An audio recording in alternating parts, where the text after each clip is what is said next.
Olá, estudantes! Espero que estejam todos bem. Eu sou a Celina Gomes e hoje nós vamos dar continuidade à nossa aula que é sobre refletindo sobre a história. Qual que é o melhor dia? Hoje. E o tema da nossa aula é o tempo. Já no livro Apologia da História, Mark Bloch, ele cita que a história é a ciência que estuda o homem através do tempo. Sendo assim, o tempo ele é um objeto de pesquisa importante para a compreensão dos fatos e acontecimentos da história de forma geral. E quando nós falamos do tempo, logo nós temos essas duas perguntas.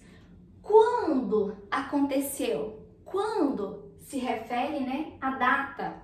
Onde aconteceu? Nós temos o espaço, o local do acontecimento.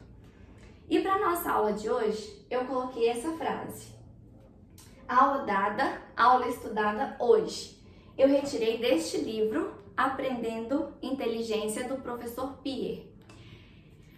Todos nós, estudantes, devemos, ao terminar a aula, a explicação do professor, estudar novamente para garantir a fixação do conteúdo.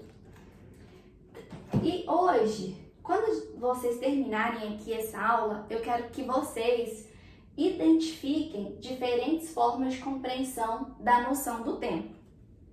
O tempo ligado aos fenômenos naturais, o tempo cronológico e o tempo histórico.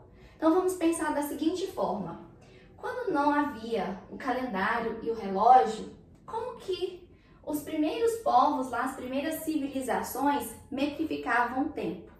Principalmente com esses fenômenos aqui, ligado à questão da natureza.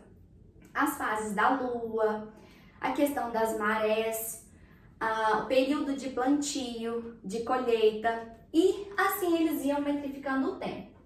Quando eu falo do tempo cronológico, eu tenho o tempo do calendário e do relógio, Nós temos o relógio marcando ali as horas, os minutos, segundos, o calendário com dias, meses e anos. E o calendário tem uma questão interessante, porque diversos povos têm uma forma de marcar o calendário. Está ligado a questões culturais. Por exemplo, nós temos aqui o calendário hebraico, o calendário dos judeus, o calendário cristão e o calendário muçulmano. Eu citei esses aqui que são os mais que a gente mais estuda assim na história. O que nós utilizamos aqui é o calendário cristão. Aqui tem outros calendários, o calendário chinês, o calendário maia, O calendário maia, que todas as pessoas estavam bem assustadas, no fim do mundo, lá em 2012. Mas o que acontece com essa questão do calendário? Que existe um início e um fim. Assim como quando chegar dia 31 de dezembro de 2021, nós vamos ter o fim do ano, 2021, nós vamos entrar no ano 2022. Então vai ser o fim de um ano e início de outro ano. E também o calendário muçulmano. Agora, nós temos o tempo histórico. O tempo histórico é o tempo que está ligado aos fatos e acontecimentos históricos. Mas, logo, esse tempo aqui histórico dos fatos e acontecimentos também está relacionado ao tempo cronológico. Porque nós podemos citar aqui a queda da Bastilha, que aconteceu em 14 de julho de 1789. Nós temos uma data que é marcada no tempo cronológico, que é o tempo do calendário, com acontecimentos importantes. Da mesma forma, eu posso citar aqui no Brasil a Proclamação da República, que ocorreu no dia 15 de novembro de 1889. São fatos, acontecimentos importantes que fizeram mudanças nas sociedades, mas que estão ligados ligados aqui um ao outro. E quando nós falamos de tempo, nós utilizamos principalmente aqui, ó, datas, séculos e milênios.